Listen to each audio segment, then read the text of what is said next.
Hello. Hi, Mario.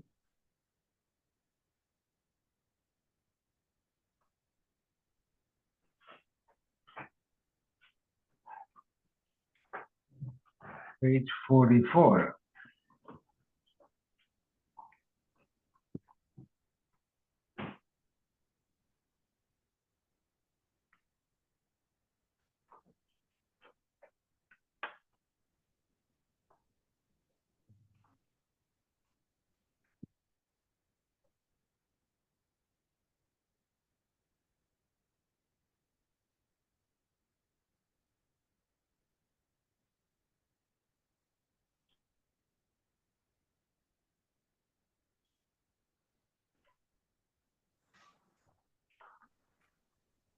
Hello.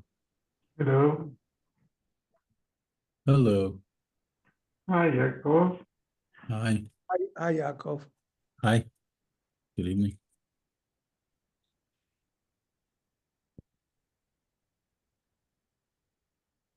Yaakov, I spoke to Mark a few times this week, responding to some of the lectures I was listening to. So, he was talking about the Bakora lowering his voice during the Tochacha. So, I've been a Bakora for 55 years since I was a bar mitzvah. Right. So in Beth Jacob, where I was the Bakora there at that time, the Bakore got the Aliyah.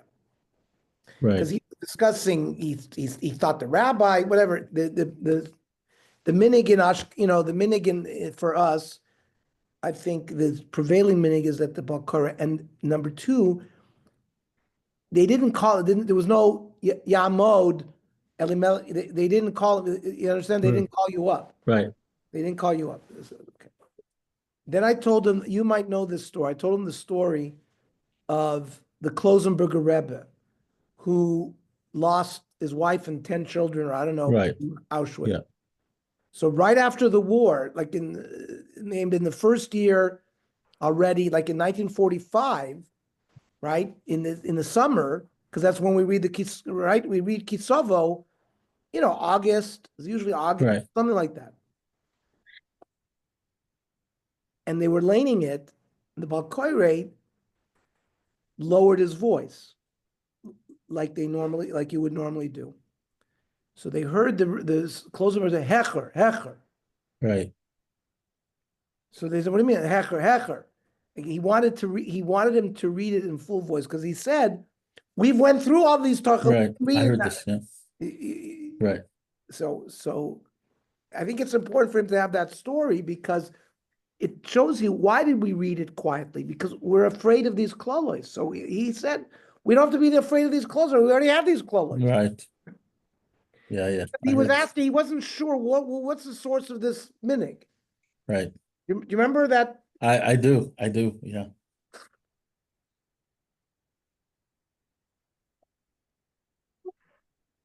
Okay, what page are we on, Mario? 44. 44. We were doing Kli Shlishi. Sí, starting it. Yeah, Kli Shlishi. Correct. We've talked about Kli Rishon, right? A Kli that's on the fire. And then even when you remove it from the fire, it still has the status of a Kli Rishon because the walls have heat and are giving heat into the food that's there. We've talked about Irui Kli Rishon, pouring from a Kli Rishon that in many situations has the same status as a Kli Rishon. We said Kli Sheni is pouring into another Kli from the Kli Rishon.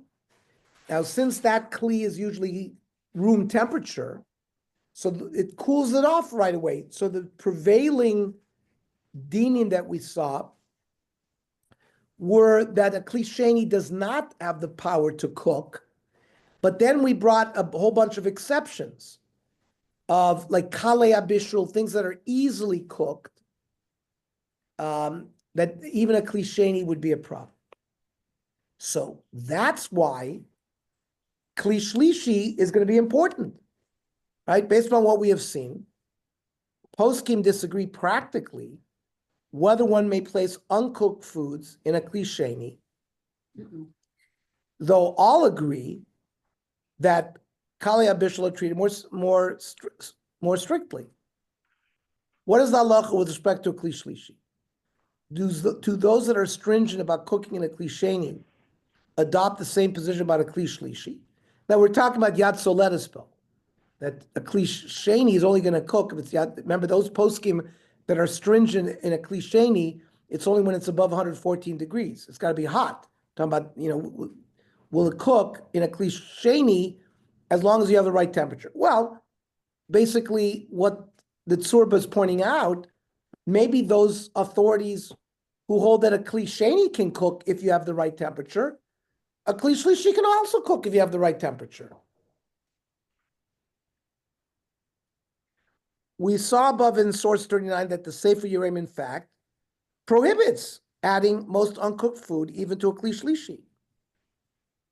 However, the Pri Megadim infers from the language of the Shulchan Aruch, who quotes this view only regarding kli sheni, that one may be lenient regarding kli shlishi.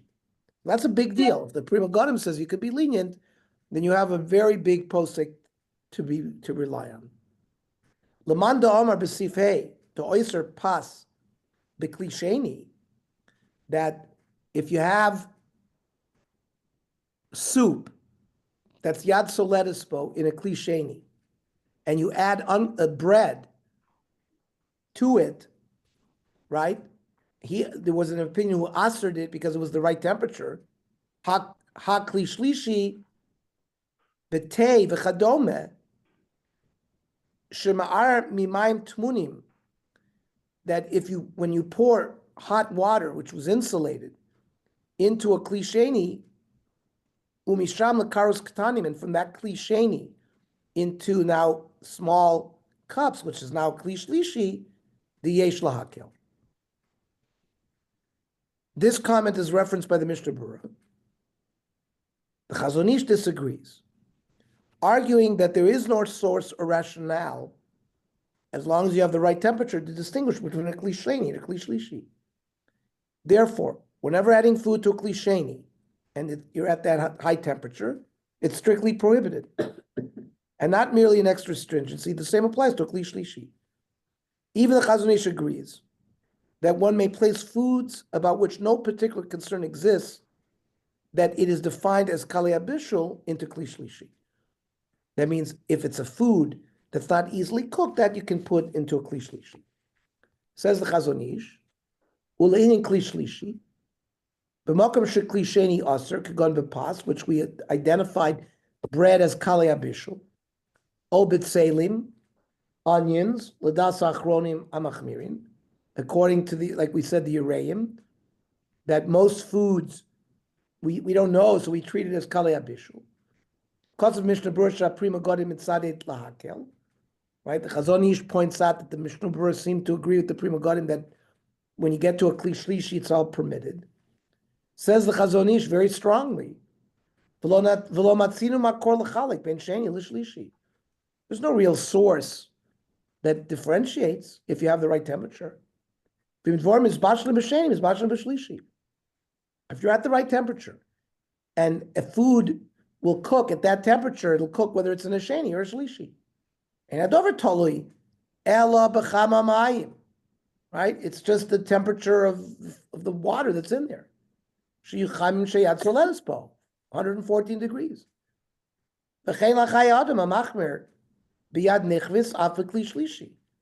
Yad nichvis means like to singe your hand, to burn your hand, right? The Chai Adam says if it's in a kli shlishi, it's hot enough to burn your hand, it's a problem. Also, miu, kiven she'enu el chumra. So the Chazon Ish is pointing out that it's a chumra, and b'marsha nagu, it's totally in minig. It means if those that are following the custom of the Pri Megadim and the Mishnah Berurah, that a kli shlishi is okay, you can follow that minig. But valarov and kli shlishi yad soletispo, he says in general, once it gets to a kli shlishi, the fluid that you've been transferring from the rishon into the sheni, and then from the sheni into the shlishi, by that time, the heat has dissipated, and it's not yet Soletispo, and therefore they were lenient. Rav Moshe rules that a Kli Shlishi is never capable of cooking anything. He doesn't see the possibility of something cooking in a Kli Shlishi regardless of the temperature. He said practically we would see things cook in a Kli Sheni. We're not sure, yesh lesser kol davar. Right? That was the issue of the kalei abishul. What is it kalei? What types of foods are kalei abishul? So you see, the chumrah was established to say, well, all foods. The kli shlishi lo matzinu. He says we didn't find it in the kli shlishi, so certainly Rav Moshe is matir by kli shlishi. And Rav Yosei, Rav Avadia quotes this leniency in the Abiyah Omer, and agrees. Okay. So, we've built up a lot of fund of knowledge over the last few weeks. Kli Rishon, Kli Sheni, Kli Shlishi. How do we now put it into practical application? Let us put important practical application, these halachos concerning Kli Sheni and Kli Shlishi. The Orcha Shabbos mentions a number of common scenarios in the next source. Some of the practical applications relating to bishul achar afiyah, meaning you've baked bread or something else, and is there cooking after that, such as placing baked challah in soup, that will be discussed in the next year. Likewise, the issue of whether a ladle, so for example, you have hot soup in a kli rishon, that's not on the fire, but still a kli rishon, and you take a ladle, you put it into that kli rishon, and now you transfer it to a second kli. Is the ladle? Remember, the ladle do we treat the ladle as a kli sheni? And therefore, if now we dump the contents of the ladle into a new kli, that's already a kli shlishi. So does everyone hold that the transferring with a ladle creates a kli shlishi? Or maybe no, maybe it's like irui. Remember, like irui, maybe it's like pouring from a kli rishon, and therefore it's not considered a kli shlishi. So that will be discussed in the next year. That's just some things to keep in mind. Aposkim nechlaku, imuter litain prusos limon bekoste shehi klei sheni. If you have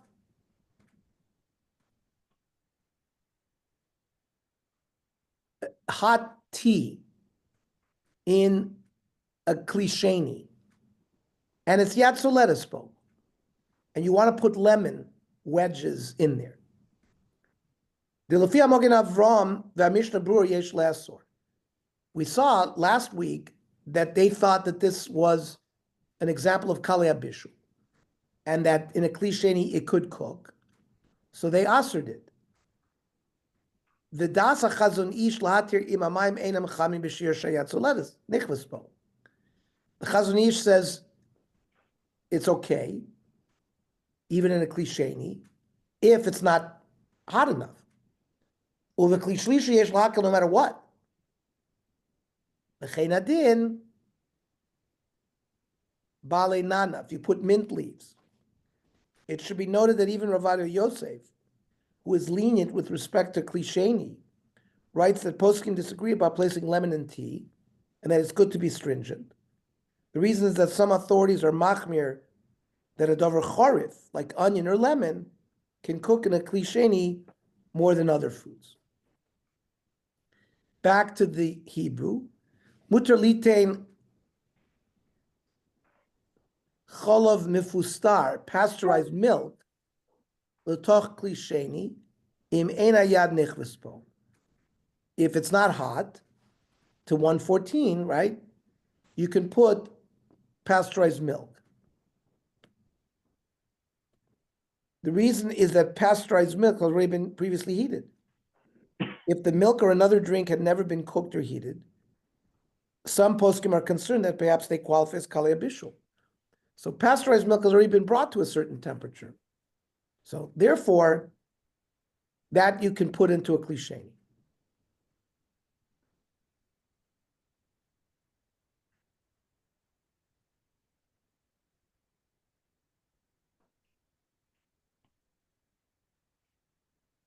Yesh la'akel litain avkas cafe, that's coffee powder, bekli shiz bashel bishas hayitzur bekli sheni.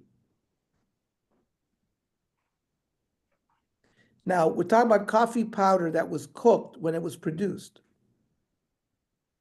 So coffee grounds that had previously been cooked, then you can put that in a kli sheni. Yeshamim deroi la'achmir litno bekli shlishi. Some people say transfer the hot water into another kli, so you have a kli shlishi to deal with the machmir. Rav Moshe writes that he was personally strict to prepare coffee in a kli shlishi. See also Shmir Shabbos Kilchasa, that flavored coffee such as vanilla and hazelnut may contain uncooked ingredients, may not be made in a kli sheni. Rav Gavriel Price writes that Nescafe vanilla and hazelnut flavors are also cooked, and one may treat them like regular instant coffee, which is to do it in a kli sheni. Nira shadin dvash, honey, is kedin prusas limon. It's like pieces of lemon. Shenechleku b'zeh poskim, there was a machlokes imutar litnem b'kli sheni, v'kli shlishi yesh lahakel. So avoiding the problem is using a kli shlishi. Mutar lotet mayim bilti muvushalim letoch kli sheni. You could put water. You could add water that has not been cooked into a kli sheni that has hot water in it, but it's a kli sheni. We don't make a gzeir and say, oh, this looks like bishul. Water may be heated in a kli sheni, according to all opinions. The reason was that no rabbinic decree exists in this case that it may have the appearance of bishul.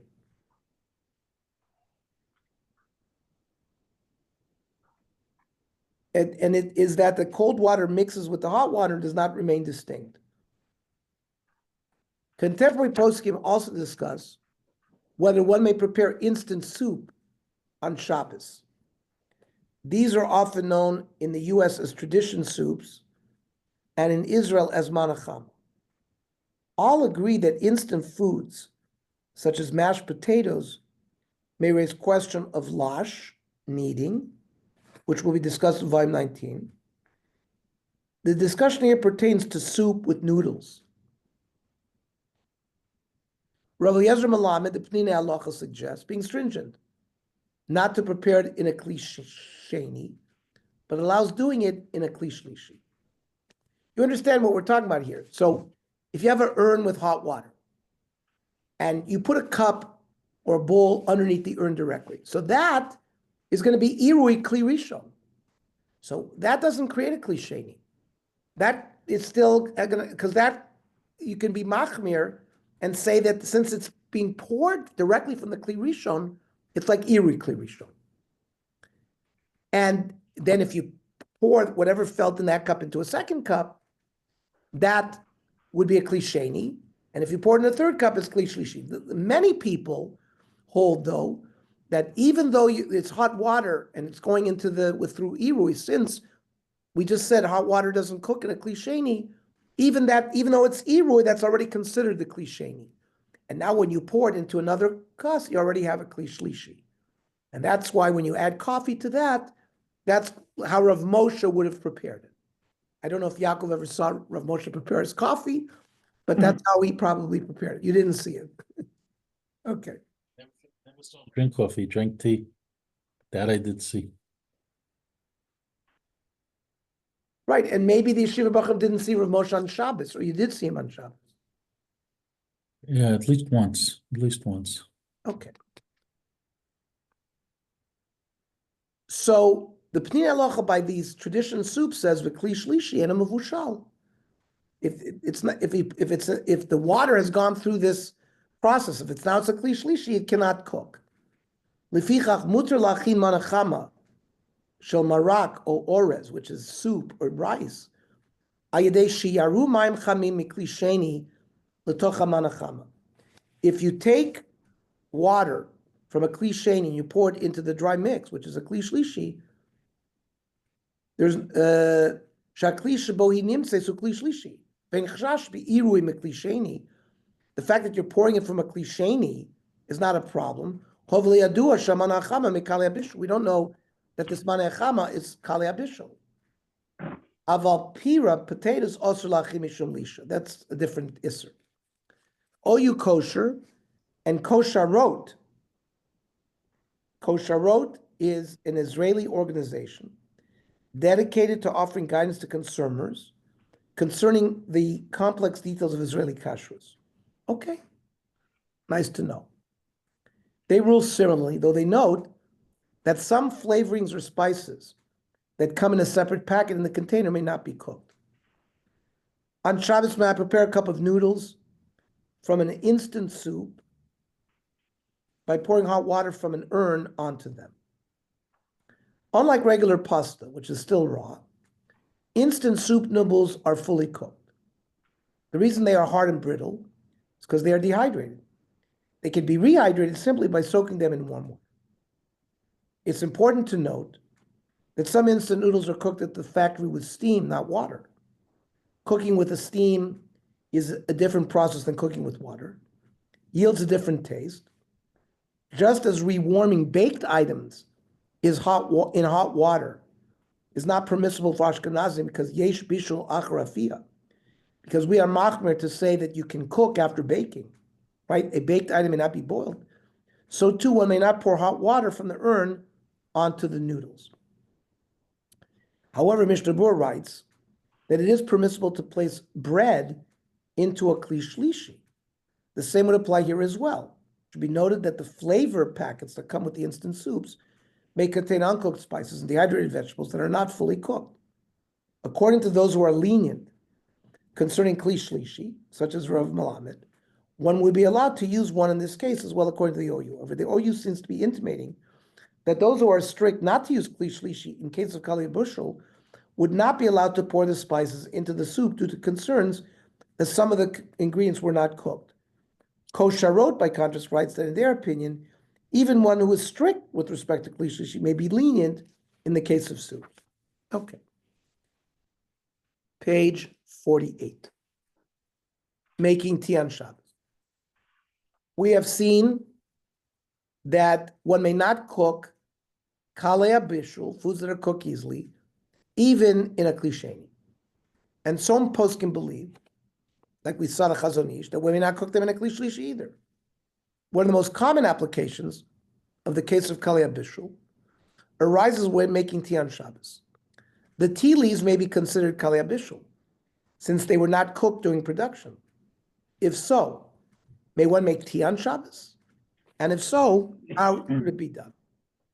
The Aruch HaShulchan rules that making tea is prohibited on Shabbos, even in a kli shlishi. He explains that it's clear to all that tea cooks even in a kli shlishi. Kiven shnit ba'er, the chov dover shadachtan zui gmar melachtan. If you rinse with hot, those foods that are completed by rinsing with hot water, that's how the bishul v'chai b'Shabbos. You're going to violate bishul on Shabbos. Lefi zeh ha'esav shekorim tea, the grass that is called tea, shema'arin alehen chamim, that we pour over the tea hot water. Dover yadua shebishul and kal. It's common knowledge that they're easily cooked. Vafilu b'kli sheni misbashlin, and they can cook even in a kli sheni. Kimo she'einenu ra'ot, our eyes see, hama'ar alein chamin b'Shabbos afilei de kli sheni chayiv chatas. Therefore, you cannot make tea in a kli sheni. V'rabim nechsham b'zeh betana shel hevel. U'v'pat she'einenu ra'ot she'mitzbashlin, our eyes see that they cook b'kli sheni v'kli shlishi she'bishul and kal. Here the Aruch HaShulchan seems to be going like the Chazon Ish, not like Rav Moshe.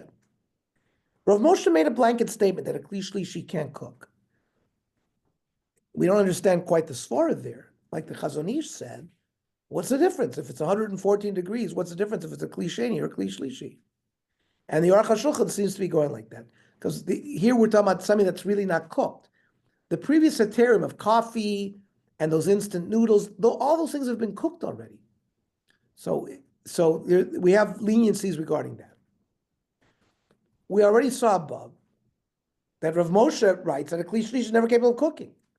So in the continuation of the same tshuva, he quotes the Aruch HaShulchan, but argues that although we see water being colored by the tea, this coloring is no proof that cooking is taking place, as the same coloring occurs when using colder water. Sheila, hine alai hatei, hine alei hatei, the leaves, the tea leaves, eina mevushal basiatam, right? These are not cooked in production. Elerak miyuvashim bachom, they're dried in heat. Hayem mutar lachin tei b'kli shlishi b'Shabbos. Somebody asked Rav Moshe, one of the early Orach Chaim Siman Daled, can you cook in a Kli Shlishi? Lanias daiti lo nira klal lomar, the iked varm shem is bashim b'Kli Shlishi. Moshe makes a strong statement. He doesn't think that things can cook in a Kli Shlishi. The lo matzino lash b'Kli Sheni yesh dvar mem is bashim. We find with our eyes that things do cook in a Kli Sheni. U'memeilam achar she'enanu yodim, since by Kli Shenis, we're not expert with these Kali Abishul business, yesh lesser kol davar, we answer everything. But in a Kli Shlishi, lo matzino, we never found this in a Kli Shlishi. Umasha kosu baruch HaShulchan, simen shin yud ches, siv kav ches, what we just quoted. Deinenu rosh shetem is bashal gam Kli Shlishi, lo muvan. He says, I don't understand it, Zed. Umasharo in anu beinenu, shemis admin amayim.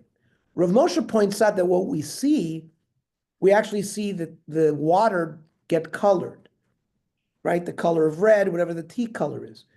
But that doesn't necessarily mean that the leaves are being cooked. Ze eino inyan bishul. Daf bekari mamish misadmin b'meshach zman. Rav Moshe's proof is, if you take a tea bag and you take cold water and you soak it in cold water, it turns color as well. And he says, certainly in a kli that the yad soledes is not, we don't have any worry. Rav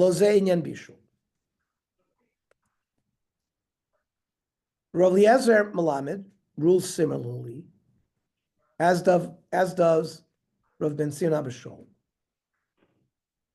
And they quote the Ben Sion Abishol. He quotes the Penini Halacha, Rav Melamed, like Rav Feinstein of the opinion that one may always place uncooked food in a Kli Shlishi, even Kali Abushel. He offers the same response concerning the color change of the water. The Or L'Tzion says, "Ha'im mutar lasim sakiot teh b'kos mayim chamim b'Shabbos. Mutar lasim sakiot teh v'chein ale teh b'Kli Shlishi, sheyesh bo mayim chamim, shayat soledes b'hem." He couldn't say it any clearer. If you have a Kli Shlishi with hot water, greater than 114 degrees, you can do it. You eat from a Kli Sheni, you can pour on sacks of tea, but we don't put our Kli with tea in it directly under the urn because of this issue. So we first put it in a Kli, and then we pour that Kli in a second Kli, and then we put our tea in that second Kli, because then it's clearly a Kli Shlishi. The Mishnah Berurah appears to take the stringent position regarding tea, as he does not mention the possibility of making tea in a Kli Shlishi. Instead, he suggests another solution: pouring hot water over tea leaves for Shabbos and then drying them for use. This was the old thing of scents, right? That you would see people had scents. I don't see that anymore.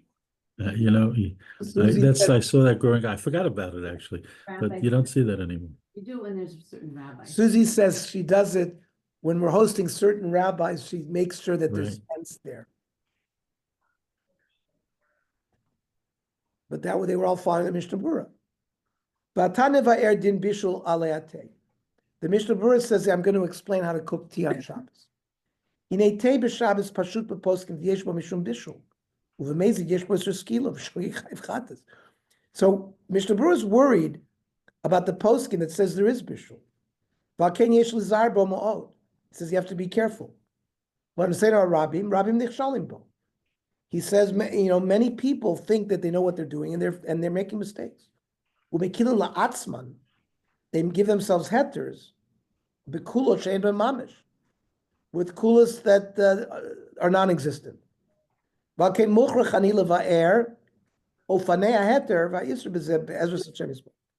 He's going to explain the permissible way of doing it. Yiskimu achronim, T'yesh laros aleim me'erev Shabbos roischin mikli rishon, that from erev Shabbos you pour on, you take hot water and pour it from a kli rishon onto these leaves.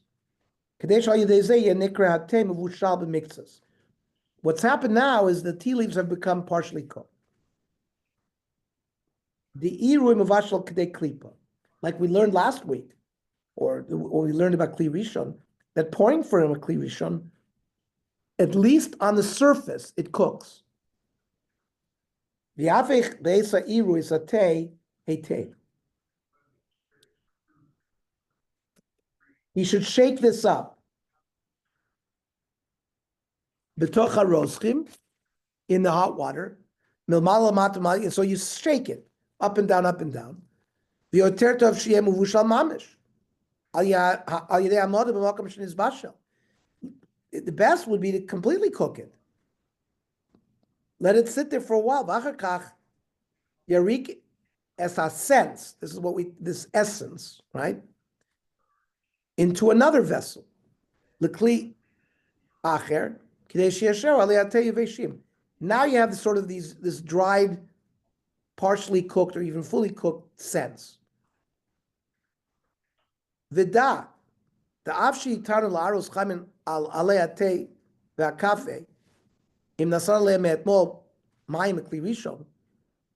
Now that I've permitted you to do this all from erev Shabbos, from a kli rishon, avol pichen yizar shlo yamid esatei ve'akafe betanur.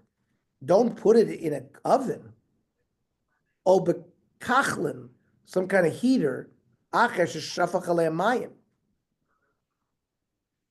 Daha ein irim mavashal rakadei klipa. Pouring only cooks it partially. So there's what he's saying, that there's a lot of those leaves that have not been cooked. So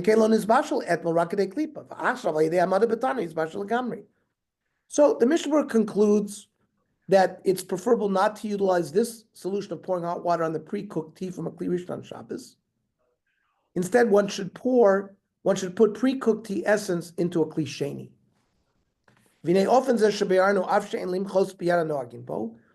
Don't protest those that have the minig. A better solution. Create the sense from Erev Shabbos. You don't have to pour, really hot water on it the next day. Put the cold sense, put it in a cup. After they put the water in it,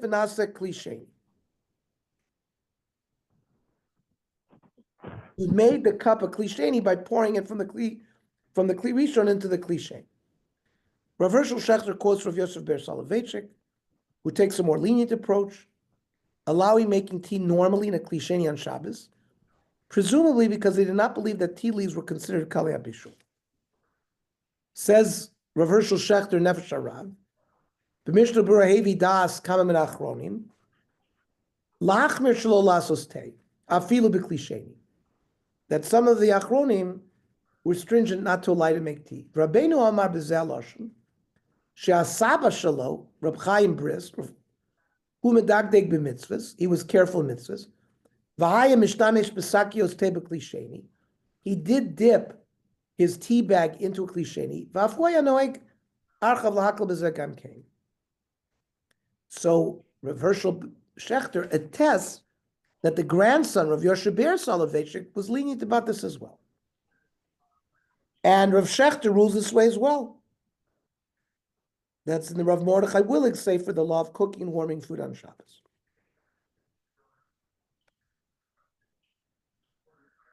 Common practice today is either to prepare tea essence on Friday in accordance with the second suggestion of the Mishnah Berurah. This is the ruling of the Orchos Shabbos, the Shmir Shabbos Kilchos of Rav Mordechai Willig. Though Rav Willig's reasoning differs slightly, he explains that even if one is lenient with respect to cooking in a kli shlishi, this should not be relied upon when a kli shlishi is sometimes used as the normal method of preparing that food.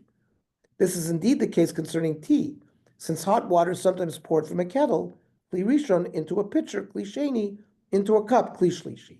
So Rav Willig is saying that becomes sort of the normal way of doing it, and therefore that's why he's machmir to use the sense.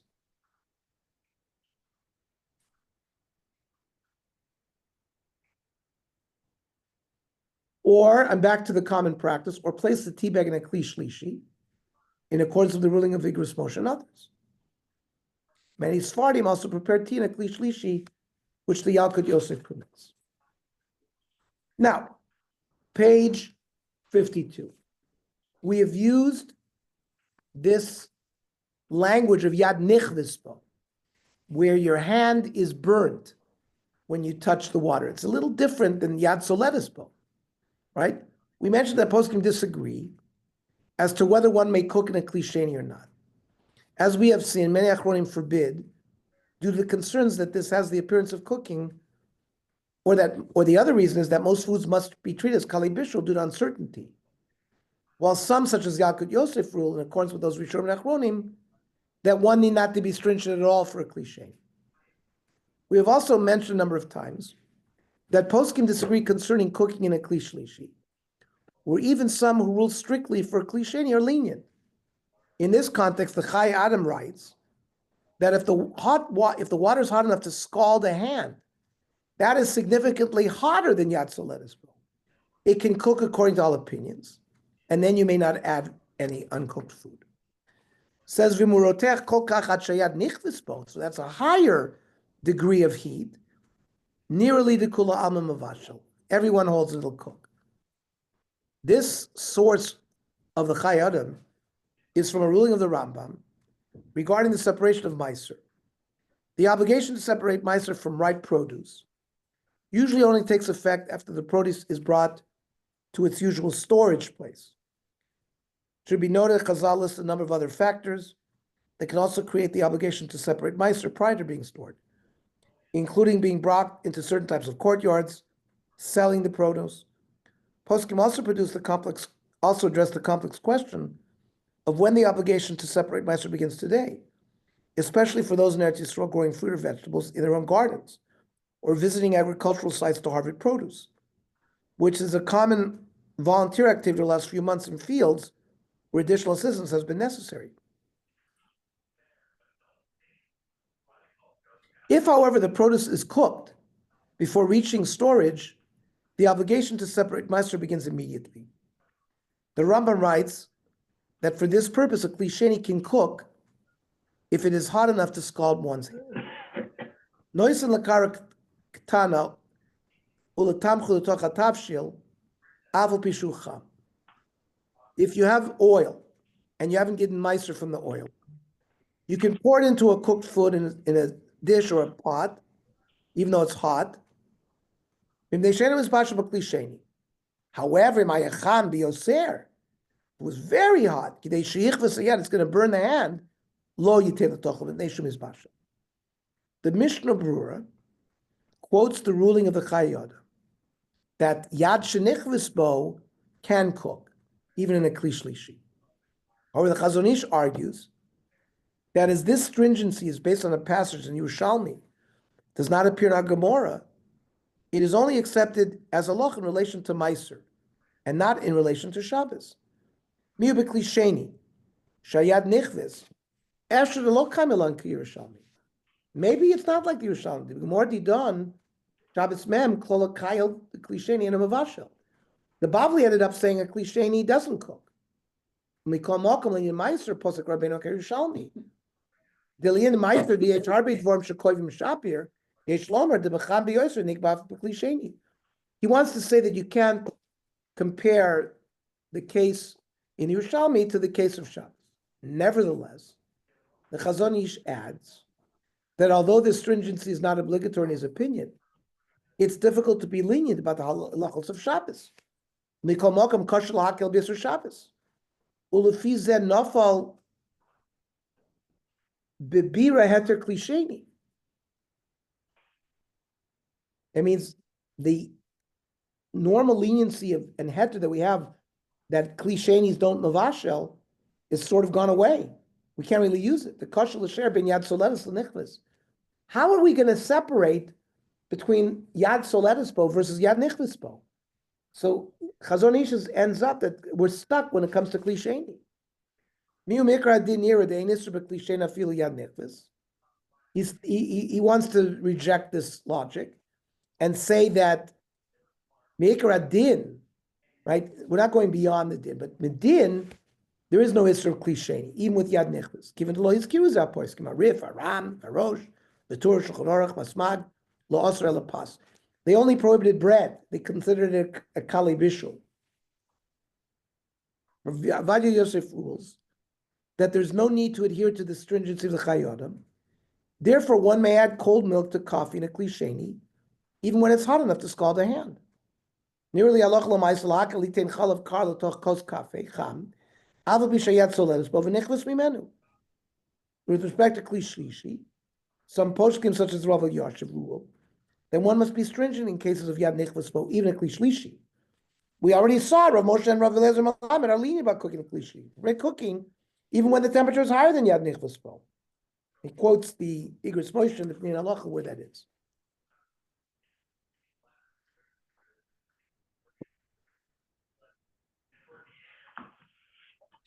Isn't what doesn't Yad Soledes mean that your hand would would get withdraw. burned by it? No, I think Yad Soledespo means you pull it back.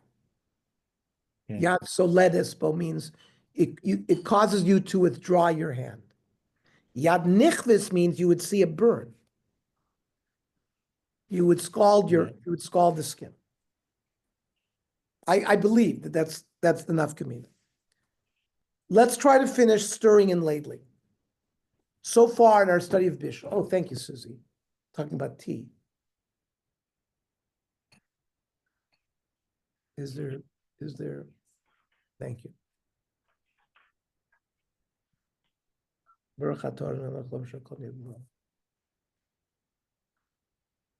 Yaakov, do you remember in one of the lectures he said that the Panima Me'iros, who's buried in Eisenstadt, said that when you drink coffee, he made a boy priya eitz. You remember he said that. Nobody Mhm. agrees with that. I don't remember that, but okay. Yeah. Was Yaakov, were they with us in Hungary? Do you remember when we went to Eisenstadt? We're there this Yes, summer. last year, 2 years ago. Yeah, that was, But I don't remember the word that he said that, the bird periods. no, but he just said it in one of the lectures. Uh, But do you remember that was the one that Trump, the US government, because they have, it was for heritage, Yes. heritage, and they built a whole new matzeva there. yes, that I That was remember, yeah, Eisenstadt. yeah. We had a prune Danish there? Prune cake? Okay. So far in our study of Bishul, we have learned about multiple ways in which one can transgress the malach of Bishul, including placing food on the stove or in the oven, just placing food into a hot kli rishon. We said possibly even a kli sheni or even a kli shlishi. In this section, we will learn about another action that may often violate Bishul, meaning stirring, megis. The Gemara in Masechta Beitza quotes a Baraisa, which lists stirring as one of the activities for which one would be liable to bring a chatas if performed on Shabbos. Says Masechta Be'ah Lamed Daled, Tanya, Echad maybe a sa'or. A number of people could be involved in an act of bishul that all of them have to bring a korban chatas for. One guy brings the fire. Echad maybe a sa'etzim. The other guy brings the wood. Echad soifes zakadera. One puts the pot on the stove. Echad maybe a samayim. One adds the water into the pot. Echad loisim b'soichet tavlin. One puts spices in. The echad megis, and the one guy stirs kulan chayovim. So we see stirring is a problem. The Gemara explains in the continuation that all are liable only when the fire was ignited first. such that each action that follows directly contributes to food being cooked. But if the fire is ignited at the end, then no one performing the rest of the actions is liable, since the process of cooking had not yet begun. The Gemara Masechta Shabbos also assumes that stirring violates a prohibition in discussing the ruling of Beis Hillel. And one may leave wool in a pot of hot dye on the fire when Shabbos begins. The Gemara questions why Beis Hillel were unconcerned that one may stir the pot and transgress a prohibition, and they respond that they refer to a very specific case where it could not be stirred. But it looks like in other cases, Beis Hillel would agree that stirring violates the malacha. Semel Yoira, by putting undyed wool into the cauldron, likzor, we should make it a gzeira not to be able to do that because somebody's going to come to stir it. Amar Shmuel b'yora kura. The pot's been removed from the fire, so he's not going to stoke the coals. Okay, forget about stoking the coals. Maybe he'll stick a spoon into this cauldron and stir it. Ba'kura v'tocha, it's been removed from the fire, and its clay has been put around it, so you can't get into it. So, in a chanami, if it was not sealed, we would be worried about makis, about stirring. Rashi explains that stirring the pot would constitute the malach of bishul. There's also the understanding of the Ran, who adds that with food that has reached the level of Michael ben Drusoy, the prohibition does not exist. That means if food had been cooked prior to Shabbos to 1/3 level, which is this Michael ben Drusoy, then the act of stirring wouldn't create a problem. Tosfos and Rambanik argue that forbidden malach in this case is dyeing rather than cooking. But Tosfos and Rabbah would still agree that actually stirring on Shabbos constitutes bishul. Okay. The Ran says, that we're talking about a cauldron that's been removed from the fire and covered. Even with the pot not on the fire, stirring the pot is a problem. The but if prior to Shabbos, the food has been cooked to a certain degree, which we know is 1/3, then we don't have to worry about stirring. The statement of the Rav, of the Ran, is consistent with his general view that there is no prohibition of further cooking food which has reached the level of Michael ben Drusoy. As we learned in the previous year, that's disputed. According to the opposing views, stirring a pot would be prohibited as long as the food is not fully cooked. The Kobo goes further than this and takes the surprising position that even once the food in the pot is fully cooked, stirring is prohibited if the pot is still on the fire.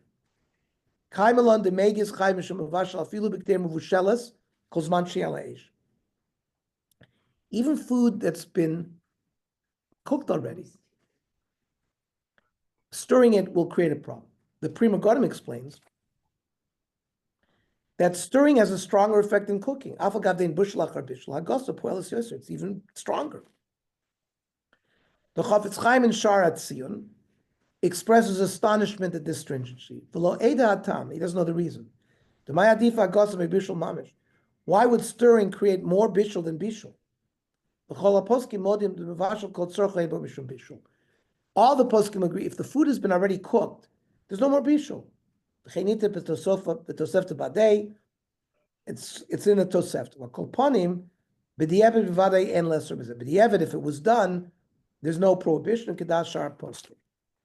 Rav Moshe Feinstein in Negros Moshe suggests that the rationale behind the stringency of the kolbo is that even when the food as a whole is fully cooked, some small portion of it may not be fully cooked, and stirring helps to complete the cooking. So there, the kolbo held she'ira harbe pamim she'ika kartin delonizban. There's little pieces that have not been cooked, kol tzarchan. Avshein ruin lechol, you could eat it. Duagav ruba de ruba magderish, even if the majority of the majority has been cooked. Stirring it while it's on the fire is a problem.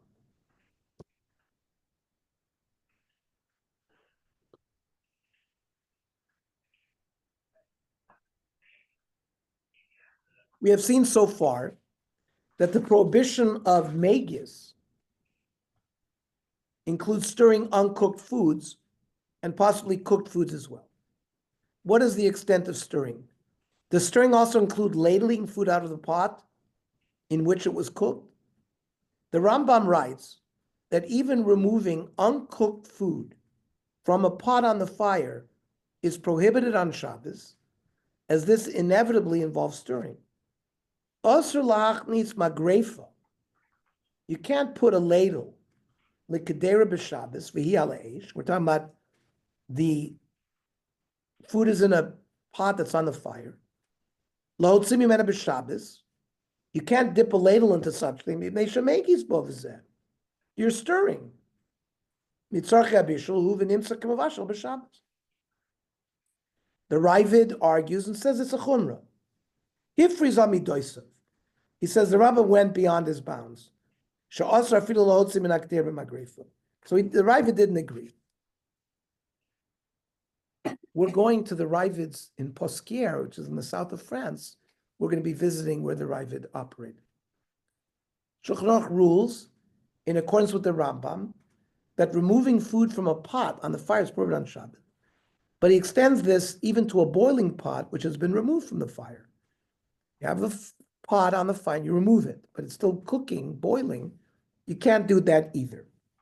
See Beit Yosef, where he explains that the words on the fire used by the Rambam are not to be taken literally. He explains that the motivation for this non-literal reading is the ruling of the Tur. But see the Lechem Mishnah, the Rambam, who follows the literal readings of the word of the Rambam. Okay. He also stipulates that Shulchan Aruch explicitly that this applies only if the food is not fully cooked. Ha'alfis v'akedera. You're cooking a stew. She'avirim meroischin mal gabi ha'or. You've removed the pot, the kli rishon, with the stew in it from the fire. Im lo nisbachel kol tzorcho. It hasn't been fully cooked yet. Ein motziin b'kaf mehem. You cannot stick a spoon in there and pull out some out. Shenim samegis. You're stirring. The ikemishum mivashel. However, in nisbachel kol tzorcho mutter. If it's been fully cooked, you can do it. The Ramah goes further than the Shulchan Aruch writing that even where the food is removed from the fire, one should ideally not remove food from the pot with a spoon, even if it is fully cooked. The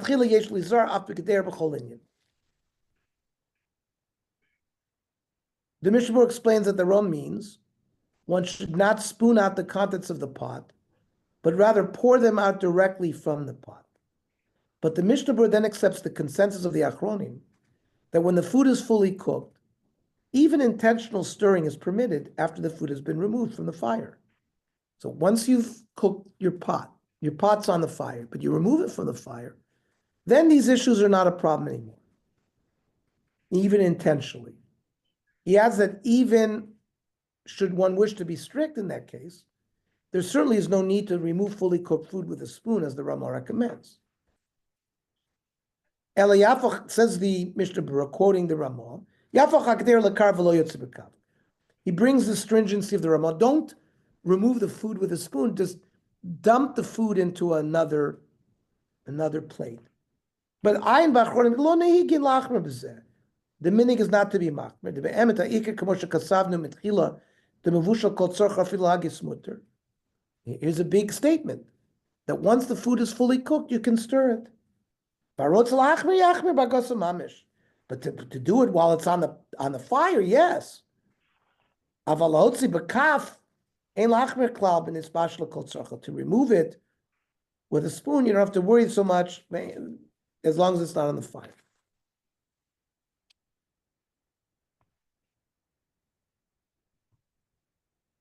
To summarize, regarding a pot of fully cooked food that has been removed from the fire, the Shulchan Aruch promotes even intentionally stirring it. There are more rights that lechatchila one should not even pour it from the pot with a spoon. The Mishnah Berurah follows the rule of Shulchan Aruch, but sanctions refraining from intentional stirring. Regarding a pot which is still on the fire, the Mishnah Berurah quotes a dispute between the Beis Yosef and the Eliyahu Rabbah. Nokat shevirin l'revusa. There's a chiddush here that the Shulchan Aruch talked about a pot being removed from the fire. That removing food with a spoon is going to be prohibited if the food has not been cooked. But he goes the other way, that if it's fully cooked, even if it's still on the fire, you can take it out with a spoon. Kain mashma beis Yosef. Aval be'eli Rabba masik yesh lesser b'zeh. So it was machlokes. The Aruch HaShabbos summarizes these halachos and rules stringently regarding removing fully cooked food from a pot on the fire or on a hot plate. Yesh ma rishonim shekosav the kedera ha'omedes ala eish. If you have a pot on the fire, yesh bo isra agasa me'atoira. You can't stir it. Afim mizbashal sheba mevushal. Even if everything inside is cooked. The kosu a poskim lochush ledvar, and the poskim say to be concerned about that.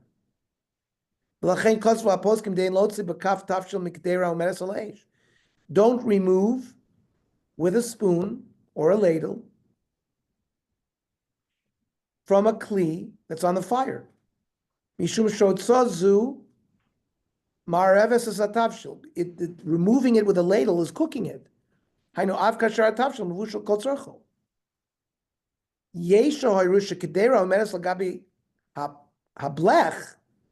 There are those that paskin that if it's on the blech, which is shalok keneged, it's not directly on the fire. Then you could remove it with a label. If it's been fully cooked, even though it's on the blech, and it's b'makom shayat soledes bo. Heter zeh lo nemer beplata chashmalit. This does not apply to an electric hot plate. However, kol shtacha nidon ke'esh mamish. Because the whole area is considered like fire. Rav Ovadia rules more leniently that if it's necessary to leave the pot on the fire, removing fully cooked food from it with a spoon is permitted. Mutar lachnis matzeket, a ladle, or kaflik kederes atavshel b'Shabbos, kishemuvushal kol tzorcho, when it's cooked. Lotzim in atavshel av kishek der la'esh. When it's, you need to keep it warm. Is yours electric? Your blech is electric? Yes. So the Aruch HaShabbos says you're not supposed to take food from a pot that's on a blech. Nobody does that. They take it out and they put it on You take it off your a. blech. Correct. Everybody knows. You take it off the blech. Yeah, always. Right? Do you put soup on the blech? Yeah. How do you keep the soup hot? We boil it. No, I understand. Then we put it on the block right before. Okay. Shabbos. But then when you ladle it, you take it off the You blech. take it on the pot holder on your counter. Okay, there you go. Now you understand why. I knew that. No, but I you.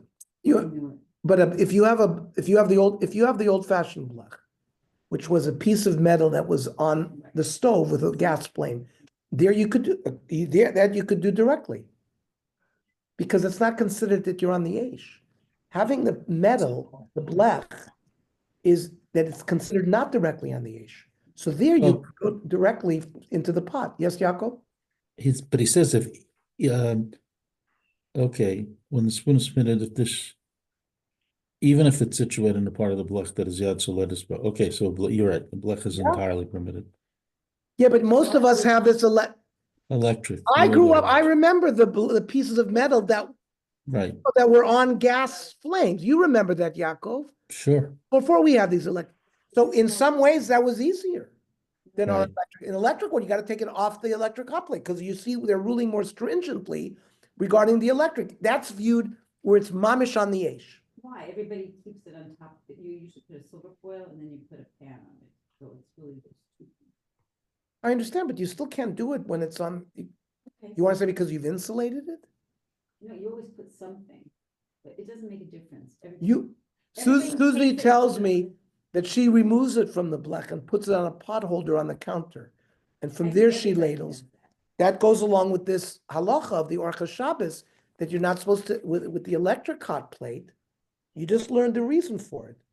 Since its whole air is considered fully equivalent to a fire, you would not remove food with a spoon from a pot that stands on an electric hot plate. But if you had a a blech on a flame, then you could do that. But what happens, because I really put a tray on top of the pot plate. Is that you don't actually put the food, even the pot directly on the electric No. Right. hot plate. You put a She you put a says- tray. She No, says which a is- silver foil and a Right. tray. Right, which is what I do too. By the way, from experience, even the electric, they don't have the same temperature through the entire hot. They're on the So entire you're hot plate. They arguing with- are So you're arguing what the Orchas HaShabbos is saying. It may not, on you may Metzias, not on know a- the Metzias of our plates. What he's saying is Right. it's not consistent. He all says the- no. Yeah, No, Yaakov is saying it's not You gonna, can touch it. It's cool in some places. Put your hand on it, sure. And then some places it's hot. It's not all over. by the way, Rav Ovadia says it's all permitted. Mutar lachnis matzekas, we already learned that. There are a few other aspects concerning stirring that we haven't addressed. One relates to whether the prohibition includes only stirring with a spoon or also using a fork to cut up food on a hot plate or other heat source. Rav Nissim Karelitz, he was a, No, but it's an issue if, let's say, some baby wants to eat some chicken soup before you come home. If you want to just take it from that left, that's a problem. You're saying if you want to take some. well, no, unless what we're saying that we have that extra tray on top of the blech. Yeah. So that's already considered, that it's not, as if you removed it from the blech. As if So you, it's a- already, it's not directly on the yeah, blech. Make it prevent violation in that, those facts. I went, by the way, Yaakov, do you use a silver foil on your blech? They I say do it's- exactly what Susie's Well, describing. You I have the think hot maybe plate. the silver foil alone might be enough of a Right. separation. I know that some people say that, but actually I find it's too hot to put it on the hot plate. Even if you put silver foil, you do a tray and the silver foil on it, then it's not so hot. It'll burn the food if it's. So Yeah. but that's already not considered that you're directly Yeah. on the blech. Okay. Rav Nissen is right that the concern for someone inserting a spoon into a pot does not apply to inserting a fork. That which they talked about, a spoon or a ladle, when it's on the fire, even though the food's been cooked completely, near a dafka yedei kaf. He wants to say it's a spoon. To use a fork, that sort of it cuts it into pieces. It's not an isra. A spoon leads you to stir. Then it's a gzeira. Don't remove the food with a spoon. We don't stir with a fork. There was no prohibition to remove with a fork. But you got to be careful not to stir. Rav Karelitz also addresses another aspect of stirring, namely whether it applies to all foods or only certain types of food. He writes that there's no prohibition against stirring soup or other liquids, such as water that have no solid pieces in them. You're talking about a stew, potatoes, meat, that there are some of the potatoes, the meat may not have been cooked properly, so that by stirring them, you brought bishul to them. But he wants to say water, right? Soup,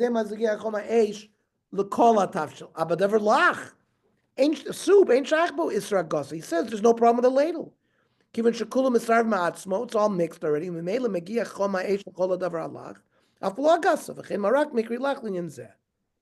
That's a big heter regarding soup. With regarding to other solid foods, the Pri Megadim is unsure whether it's forbidden to turn it over or cut it while on the fire, but contemporary poskim such as Shlomo Zalman Auerbach are lenient, since one's actions do not increase heat in any part of the food. Accordingly, it's permitted to cut a piece of baked kugel while it's warming on the hot plate. Okay, I think we finally put a lot together in this week's shiur. I just The want to Kli say- Rishon, the Kli Sheni, the Kli Shlishi, the Hagasa, and any comments, questions, Yes. comments? Yes, I do. Susie has a comment. Ever, I always do leashy, and then I actually put the tea bag in after, which you don't have to. But Correct. when I was at somebody's house, they said, "Oh, my father told me not to do that because it's coloring the water, so that can be like another malacha, which I don't know.